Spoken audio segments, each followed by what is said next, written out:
Well, it's empty here at Queen's Park right now, but it will certainly be a busy return to the legislature tomorrow. The Ford government is expected to introduce new legislation and undo unpopular ones. One of the first orders of business is to repeal Bill 124.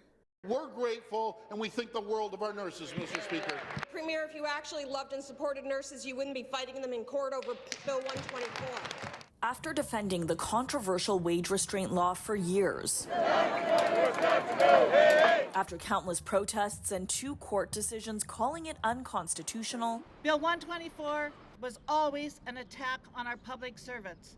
The Ford government will overturn the law that capped salary increases at 1% for hundreds of thousands of public sector workers. It was implemented as a money-saving measure, but Bill 124 has been largely blamed for worsening staffing shortages inside hospitals as nurses leave at record rates. We can't repeal Bill 124 fast enough. I mean, the Ford government has just actively damaged Ontario's public health care system.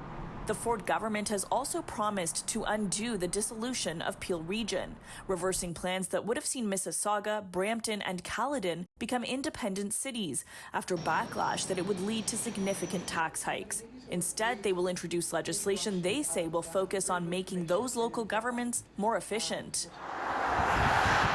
The Conservatives will also introduce legislation dubbed the Get It Done Act that would ban new tolls on provincial highways, enable automatic license plate renewals, and force future provincial governments to hold a referendum if they want to introduce a carbon tax, legislation that could be repealed by a future government. It's performative politics at its worst. If he wants to address tolls on highways, why doesn't he make pay for the tolls of truckers on Highway 407? So we can relieve gridlock right now. Green Party leader Mike Schreiner says his focus entering this session will be on the housing crisis and making communities climate ready.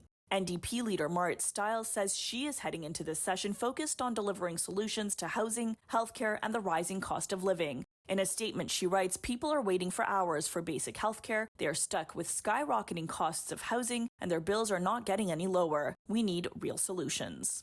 Meanwhile, Liberal leader Bonnie Crombie is expected to hold a press conference tomorrow morning to outline her priorities for the session. And this is just the tip of the iceberg. The Minister of Universities and Colleges expected to announce some solutions to the struggles of post-secondary institutions. The Premier also returning to legislature down one cabinet minister after his red tape reduction minister resigned last month. So lots to watch out for here at Queen's Park. For City News, I'm Tina Yazdani.